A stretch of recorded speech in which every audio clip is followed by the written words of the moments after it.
Wir beamen uns hier an unserer Lieblingstankstelle in Bruchhausen-Vilsen direkt zurück in die 60er Jahre. Genau genommen ins Jahr 1968. BMW ist gerade von den Toten auferstanden und hat die Mittelklasse aufgerollt mit der neuen Klasse, den Mittelklasse-Limousinen 1500, 1800, 2000 und mit dem 02. Und das ist 1968 die Rückkehr der Marke in die Oberklasse. Das ist der erste Sechszylinder der Nachkriegsgeschichte. Einer der beiden Sechszylinder, die gibt es nämlich in der Limousine und die gibt es im Coupé. Und das Coupé haben wir hier, den 3.0 CSI. Das ist die finale Ausbaustufe der Baureihe E9, ab 1971 gebaut, mit dem legendären M30 Sechszylinder. Wie der sich anfühlt, wie er entstanden ist, wie sein Design zustande gekommen ist, wie man innen sitzt und wie er die 60er Jahre bis zum heutigen Tag wunderbar repräsentiert, das zeigen wir euch jetzt. Mit der neuen Oberklasse beginnt damals auch die Zeit der Doppelscheinwerfer als charakteristischem Designmerkmal der Marke BMW. Das ist tatsächlich ein Designdetail, das lange Zeit erhalten bleibt, damals aber auch der Kostendämpfung dient. Der Vorgänger des BMW CS Coupés war damals der 2000 CS, der 1965 erschienen ist, noch mit dem Vierzylindermotor der neue Klasse-Limousinen und mit einem Breitbandscheinwerfer, der sehr teuer war in der Herstellung und auch nicht jedem gefallen hat. Das Auto hatte relativ schnell den despektierlichen Rufnamen Chinesenauge weg. Das hat BMW natürlich nicht besonders gut gefallen. Es kam dann zu den Doppelscheinwerfern, die viel cooler, zeitgeistiger ausgesehen haben in ihrem mattschwarzen Rand und einen Vorteil hatte. BMW hat mit jedem Auto 200 Mark damit eingespart und hatte gleichzeitig ein ikonisches Detail, das im Rückspiegel jedem gezeigt hat, da kommt ein großer BMW, ich gehe jetzt mal aus dem Weg. Und das war auch gut so. Warum? Das erzählen wir euch gleich. Ein anderes wichtiges Detail der BMW CS Coupés sind diese Kiemen hier seitlich, matt schwarz und sehr schnell aussehen, sehen aus wie Entlüftungen, haben aber gar keine Funktion. Es ist also tatsächlich reiner Fake, was das Auto nur optisch aufwertet.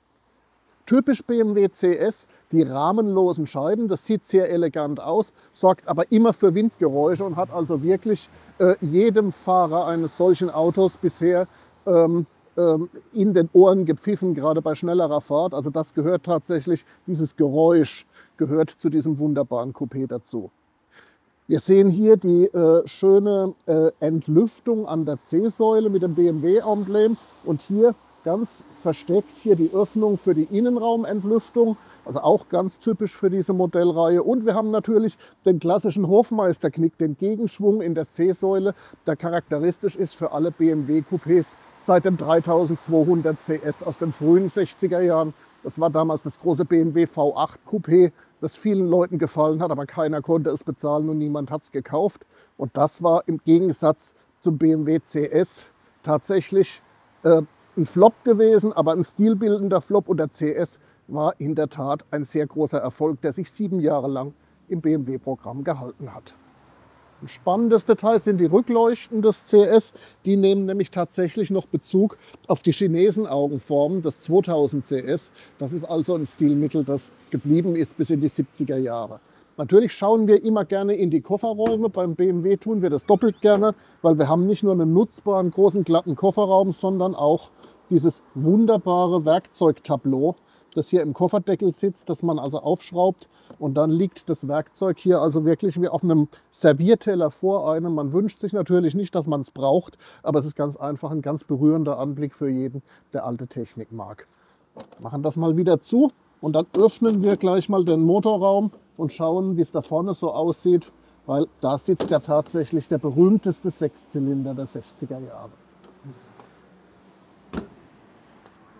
Und das Öffnen der Motorhaube hat so was Zeremonielles. Der Hebel sitzt hinter einem eigenen Deckel links im Armaturenbrett. Den machen wir hier mal auf und schieben dann den Öffnungshebel nach vorne. Ja, dann legen wir mal den wunderbaren Motor frei. Da haben wir ihn, den M30, den ersten Nachkriegs-Sechszylinder der Marke BMW. Anfangs mit 2,5 oder 2,8 Liter Hubraum 2.5 anfangs nur in der Limousine, 2.8 im Coupé, ab 1971 auch als 3 Liter mit Vergasermotor und als Einspritzer mit 200 PS. Den haben wir hier. Allen gemeinsam ist die besondere Form der Brennräume. Das ist die sogenannte, weiß ich nicht, ob ich das unfallfrei aussprechen kann, ich versuche es mal, die 3-Kugel-Wirbelwanne, die für eine besonders weiche Verbrennung sorgen soll und damals auch wesentlichen Anteil gehabt haben soll am kultivierten Motorlauf. Auch außergewöhnlich, ein Hightech-Detail, die 7-fach gelagerte Kurbelwelle mit 12 Gegengewichten. Alles das hat diesen Motor natürlich sehr, sehr begehrlich gemacht zu seiner Zeit. Man hat gesprochen vom besten Sechszylinder der Welt, als er rausgekommen ist. Und BMW hat ganz selbstbewusst verkündet, 1968, die Presse wird in Zukunft den Sechszylinder mit X schreiben. Und noch ein schönes Zitat, es gab damals die Zeitschrift Kapital, eigentlich ein Wirtschaftsmagazin, aber da saßen anscheinend auch ein paar Petrolheads, die haben über diesen Motor geschrieben, so sinnlich schön und doll potent, BMW hilft dem Fahrer am Lenkrad. Und genau war das Gefühl der Menschen damals, der Gutverdiener, der Manager, der Unternehmer, die sich dieses Auto leisten konnten. Es war eine echte Offenbarung, diesen BMW zu fahren. Er war schnell wie ein Porsche, aber deutlich kultivierter, und er war repräsentativ wie ein Mercedes, aber eben deutlich sportlicher. Das war die berühmte Marktnische, in der BMW damals wirklich großen und dauerhaften Erfolg hat, der bis zum heutigen Tag die Marke begleitet. Dann machen wir ihn mal zu. Auch das ist nicht so wie bei allen Autos. Wir legen hier die Haube auf, spielen jetzt noch mal kurz mit dem Hebel und schließen. Zack. Dieses Video wird unterstützt von der Württembergischen Versicherung. Die ist seit 1986 Ihr kompetenter Partner, wenn es um Oldtimer-Versicherungen geht.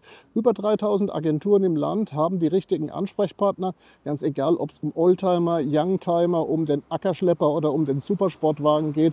Die Württembergische ist immer für Sie da. Ja, zuallererst fällt hier der Blick auf das wunderbare kleine Karmann-Emblem. Das Typenschild, das besagt, dass Karmann die Karosserien gebaut hat. Das ist heute so ein bisschen vergessen. Karmann kennt man vom Karmann Ghia, aber nicht mehr als Hersteller von BMW-Karosserien. Aber tatsächlich, so war es damals. Ansonsten alles glänzt und funkelt. Der Chrom und die Oberklasse-Architektur der 60er Jahre hat hier also tatsächlich einen glänzenden Ausklang bis in die 70er Jahre. Die Einstiege, die Liegesitzbeschläge, die Fensterrahmen, Chromlinien auch, gleich 4 Chromlinien in den Türtafeln. Also das ist tatsächlich der Stil der 60er Jahre, der hier ganz deutlich kontrastiert mit dem modischen Mattschwarz der frühen 70er. Bisschen also so ein Auto zwischen den Zeiten. Und ein ganz abgefahrenes Detail, der Aschenbecher sitzt hier in der Tür. Also man möchte nicht unbedingt Raucher sein, also zumindest nicht, wenn man Rechtshänder ist. Ja, kein Zweifel. Dieses Lenkrad hier ist natürlich viel zu neu und es ist deutlich kleiner als das originale BMW Coupé-Lenkrad. Aber als Fahrer von 1,87 Meter Körpergröße kann ich natürlich auch verstehen, warum das irgendwann hier in diesem Auto gelandet ist. Es hängt einfach mit der Bewegungsfreiheit zusammen. Wir sehen, dieses Coupé ist wirklich relativ knapp geschnitten. Als Sitzriese stoße ich auch ein bisschen an den Himmel und habe es also nicht wirklich bequem. Auf der anderen Seite sehr komfortable Veloursitze habe ich hier für damalige Begriffe, also tatsächlich auch mit so ein bisschen Seitenhalt, und die verzahnen sich mit der Kleidung, also durchaus was zum Schnellfahren. Ansonsten konserviert sich hier der klassische Schmelz der 60er Jahre mit relativ kleinen Rundinstrumenten im Chromrand, mit einer Holzverkleidung, die tatsächlich an die Teakholzmode in deutschen Wohnzimmern dieser Jahre erinnert. Die kontrastiert so ein bisschen mit dem mattierten Alustreifen, der sich hier übers Cockpit zieht. Also stilistisch so ein bisschen unentschlossen, dieses Auto. Natürlich nicht ohne Reiz. Es ist auch noch die Zeit, als bei BMW Deutsch gesprochen und geschrieben wird. Das ist also hier, es gibt keine Piktogramme, es gibt Lüfter, kalt unten oben, also eine deutsche Beschriftung im Cockpit, obwohl es ja damals schon ein wirklich internationales Auto war. Klimaanlage haben wir hier schon, elektrische Fensterheber, also echte Oberklasse-Details der damaligen Zeit. Und ganz lustig hier, der Schalthebel mit Holzknauf in so einem Ledersäckchen mit einem Reißverschluss wie bei einem Ledermini. Also das ist wirklich alles sehr liebevoll und hochwertig gemacht, aber stilistisch so ein bisschen irrlichternd zwischen 60er und 70er Jahren. Aber das macht ja heute auch den besonderen Charme dieser BMW CS Coupés aus. Das heißt, wir haben die Fahrleistungen der 70er Jahre, aber den Stil der 60er, der sich hier erhalten hat. Und auch das macht diese Autos ja heute so wertvoll. Zum BMW CS gehört auch, dass man immer so ein bisschen nach dem Gurt fummeln muss, der da tief angelenkt von hinten kommt. Und bevor wir losfahren, nochmal einen Blick auf ein echtes Hightech-Detail. Schlüssel ohne Bart, sondern mit Löchern, damals wirklich sehr fortschrittlich. Das hatte sonst nur der Mercedes 600 und das hat damals auch, war ein Alleinstellungsmerkmal in dieser Klasse.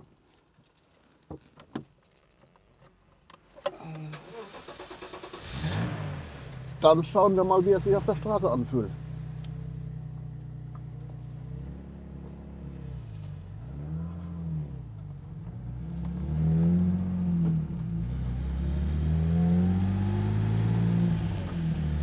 Der Eindruck, wenn man den BMW CS fährt, ist, was auf einem für eine Sitzposition gewissermaßen aufnötigt, ist jetzt vielleicht das falsche Wort, aber man sitzt automatisch da mit fast durchgestreckten Armen drin, also in der klassischen Sportfahrer-Sitzposition, wie sie damals in den 60ern, 70ern ja sehr angesagt war und heute ja verworfen wird aus Sicherheitsgründen. Aber tatsächlich, man fühlt sich so ein bisschen wie, also als würden einem jetzt nur noch die Autofahrerhandschuhe, so Schweinsleder, fehlen. Das ist der erste Eindruck. Ansonsten ist es toll, wie hell dieses Auto ist und wie viel man sieht. Man sitzt verhältnismäßig hoch. Durch die schlanken Fensterpfosten hat man also tatsächlich den Eindruck eines unheimlich lichten Innenraums und einen ganz tollen Überblick. Man schaut also hier über die Haubenlandschaft drüber, sieht alles vom Auto, auch beim Rangieren, auch nach hinten. Das ist alles ganz, ganz toll und so ein bisschen vergessen, weil man das von den heutigen Autos so nicht mehr kennt. Ansonsten, was wahnsinnig beeindruckend ist, sind einfach die Manieren dieses Motors. Ja, tatsächlich der seitenweiche Lauf, die Abwesenheit von Vibrationen, auch die Drehfreudigkeit. Das ist heute wirklich noch ganz, ganz großes Kino, obwohl es ja eine Konstruktion aus den 60ern ist. Es ist nicht nur die lockerflockige Art, wie der hochdreht, das können wir hier mal einfach vorführen, so bis 3.000, 4.000, das macht er natürlich auch locker weiter. Also ganz, ganz easy. Es ist auch die Elastizität dieses Motors. Also jetzt gehen wir zum Beispiel mal in den vierten und versuchen mal mit 45 hoch zu beschleunigen. Und auch das macht er ganz glattlos. Ja? Also der spotzt nicht, der stottert nicht, der einfach wie am Band gezogen beschleunigt der hoch. Also ein ganz, ganz tolles Stück Technik, das auch heute noch wirklich tief beeindruckt. Übrigens einer der am längsten gebauten BMW-Motoren, zuletzt zu finden noch 1996 im M5, natürlich mit Vierventilkopf und in vielen Teilen modifiziert, aber alles das geht noch zurück auf den M30, diese Konstruktion aus den 60er Jahren, die ja wiederum basiert auf dem BMW Vierzylinder aus den frühen 60er Jahren, was also in der Tat zeigt, dass BMW in puncto Motoren und Mechanik damals seiner Zeit echt weit voraus war. Und auch dem Wettbewerb weit voraus war. Also auch ein Mercedes-Motor aus dieser Zeit, zumindest wenn es ein Sechszylinder ist, kommt da nicht ran. Die schiere Macht von einem 6,3 Liter V8 zeigt natürlich auch diesem Sechszylinder Grenzen, aber man versteht oder man lernt so ein bisschen zu verstehen, warum man vom besten Sechszylinder der Welt gesprochen hat, Ende der 60er Jahre. Wir haben hier auch eine sehr schöne, mitteilsame Lenkung. Kurze Schaltwege, das ist sehr angenehm. Im Original war das sicherlich ein bisschen präziser als hier, aber trotzdem sieht alles klack, klack mit leichter Hand durchzuschalten.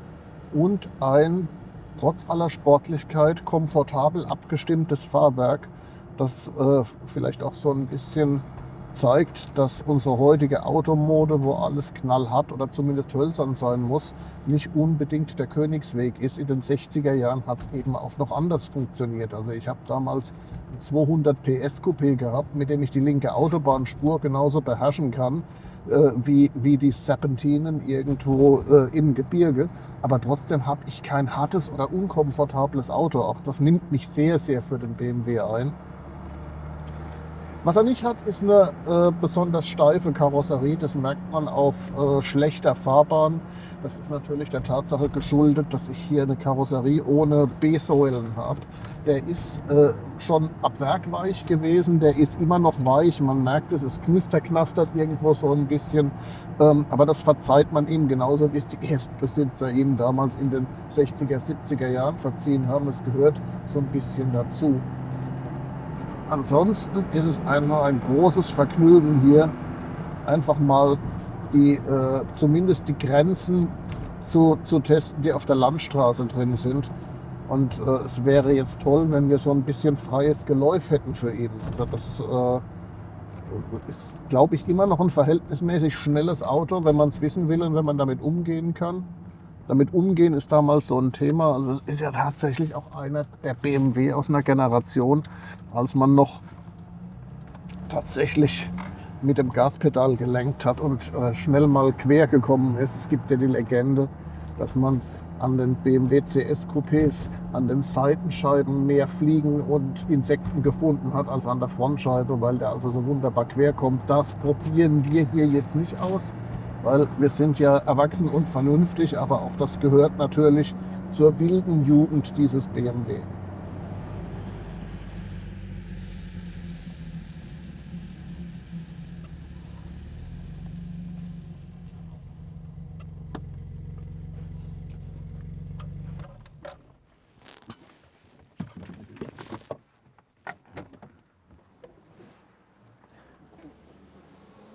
Es gibt viele schöne BMW-Coupés, aber für mich gibt es eindeutig ein schönstes und das ist der BMW CS der Jahre 68 bis 75. Ganz einfach deshalb, weil er tolle Fahrleistungen und auch ein ganz feines Handling verbindet mit dem ganzen Schmelz der 60er Jahre. Das liebe ich sehr.